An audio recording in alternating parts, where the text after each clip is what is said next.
It was a quiet afternoon when I returned home from college, stepping through the familiar door that carried memories of childhood. The house felt different, quieter yet somehow warmer. My 19-year-old stepbrother Ryan greeted me with a casual smile, looking taller and more mature than I remembered. "Hey," he said, tossing a soccer ball from hand to hand. "Hey," I replied, surprised by how different he seemed. Our parents had left earlier that morning for a weekend trip, leaving just the two of us. We hadn't been particularly close growing up. I was 3 years older, and our lives rarely overlapped. But that afternoon, something shifted. While I unpacked my things, Ryan knocked on my door. "Want to order pizza later?" he asked.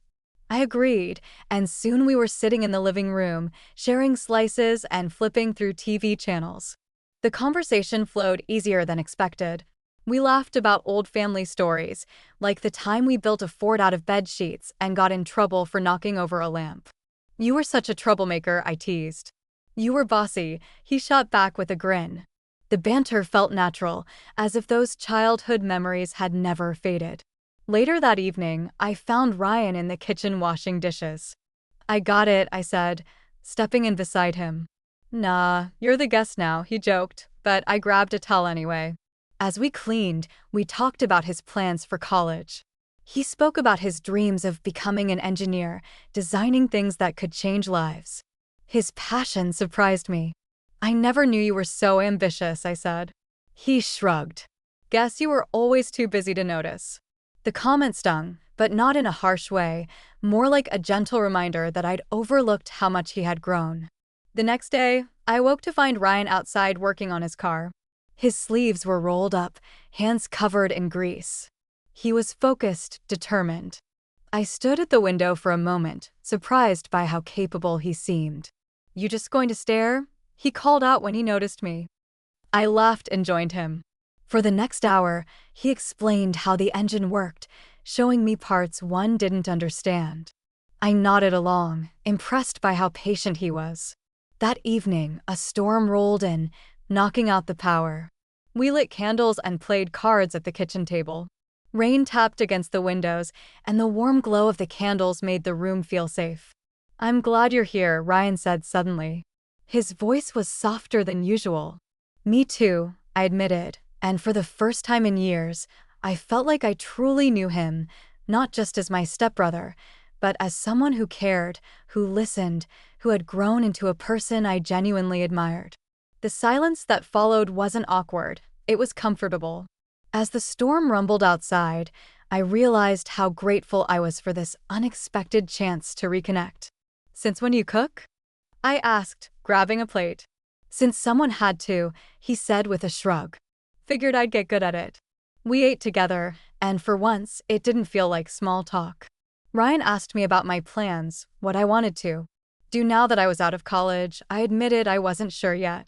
I'd spent so much time chasing a degree that I hadn't figured out what came next. "You'll figure it out," he said confidently. "You've always been stubborn enough to make things happen." His words stuck with me, and I realized how much he believed in me, maybe more than I believed in myself. Later that afternoon, we tackled some chores together. Ryan insisted on doing most of the work, but I stayed nearby, finding comfort in the easy rhythm we built. Somewhere between folding laundry and cleaning the patio, we ended up talking about relationships. "You still with that guy?" Ryan asked carefully. I shook my head. "Didn't work out." He didn't ask for details, but I could tell he wanted to. Instead, he just nodded. "His loss," he said, and for some reason, that meant more to me than any advice could have. That evening, we ended up watching a movie, one of those old action films Dad always loved.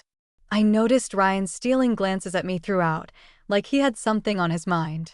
When the credits rolled, he finally spoke. "I remember when you left for college," he said quietly. I don't know, I guess I thought you'd forget about me." I looked at him, surprised. "Forget about you?" "You were always busy," he said. "Friends, classes. I figured you'd move on and we'd just drift." I felt a pang of guilt. I'd never thought about it like that. I'd been so caught up in my own world that I hadn't realized how much distance had grown between us. "I didn't forget," I said. I guess I didn't know how to stay close. He smiled a little. Well, you're here now. It was such a simple thing to say, but it felt important, like no matter what had happened before, he still believed in us, in the bond we'd always had. Later that night, I found a note on my desk. It was from Ryan. Glad you're home. I smiled to myself, folding the paper carefully. For the first time in a long time, I felt like I belonged, not just as part of the family, but as someone Ryan genuinely cared about. And I realized I cared just as much. The next day felt different, quieter, almost tense. Ryan seemed distracted, barely speaking during breakfast. I figured he just needed space, but something felt off. By the afternoon, he was still distant. I found him outside, sitting on the porch with his phone in hand, staring at the screen. Everything okay? I asked. He hesitated, then shook his head. Just some stuff with school. Nothing big. I knew it wasn't nothing. After some pushing, he finally opened up. He'd missed a project deadline, and it put him at risk of losing his scholarship. I should have handled it better, he muttered, but now I'm stuck. You're not stuck, I said. You're just overwhelmed. I can't fix it, he shot back, frustration breaking through. I've already tried. For a second, I didn't know what to say. He wasn't just upset, he was disappointed in himself. Maybe you can't fix everything at once, I said carefully, but you can start somewhere. He didn't respond, but I could tell he was listening. That evening, I brought my laptop to the table and started typing. Ryan walked past and stopped. What are you doing? Helping you, I said. If you're going to give up, at least let me try first. He didn't argue. Instead, he sat down beside me. We spent hours rewriting parts of his project, tightening ideas, fixing gaps, and finding ways to improve it. He was sharper than he gave himself credit for, and soon he was leading away, explaining concepts I barely understood. By the time we finished, his mood had shifted. The frustration was gone, replaced by something quieter, relief, maybe even pride. Couldn't have done it without you, he said. You did most of it, I reminded him. Yeah, but you didn't let me quit. That night, I caught myself thinking about how much he had changed. The kid I remembered, stubborn, restless, always chasing something, had turned into someone who worked hard, cared deeply, and didn't give up, even when things felt impossible. The next morning, I found him pacing the kitchen, nervous. I asked, yeah. He admitted, but I'll figure it out. I smiled. I know you will. He grinned back, and in that moment, I realized something important. Ryan wasn't just my stepbrother. He was someone I genuinely admired, someone who made me want to be better too. Ryan's project was accepted, and I could see the weight lift off his shoulders. He tried to play it cool, but I knew how much it meant to him. That night, he seemed lighter, like he could finally breathe again. I owe you, he said. You don't, I replied. You just needed someone to remind you what you're capable of. For the rest of the evening, things felt normal again, relaxed, easy. I thought whatever tension had been there was gone, but I was wrong. The next morning, I found Ryan unusually quiet again. He barely spoke during breakfast, just stirring his cereal in circles. When I asked if something was wrong, he brushed it off. It's nothing, he muttered. But later, when I walked past his room, I overheard him on the phone. I don't know, he said. It's complicated. I didn't ask what he meant, but I couldn't shake the feeling that it had something to do with me. That evening, we sat on the couch watching TV, but the air felt heavy. I finally turned to him. Did I do something? He blinked, caught off guard. What? You've been weird all day, I said. If I upset you, you didn't. He cut in quickly.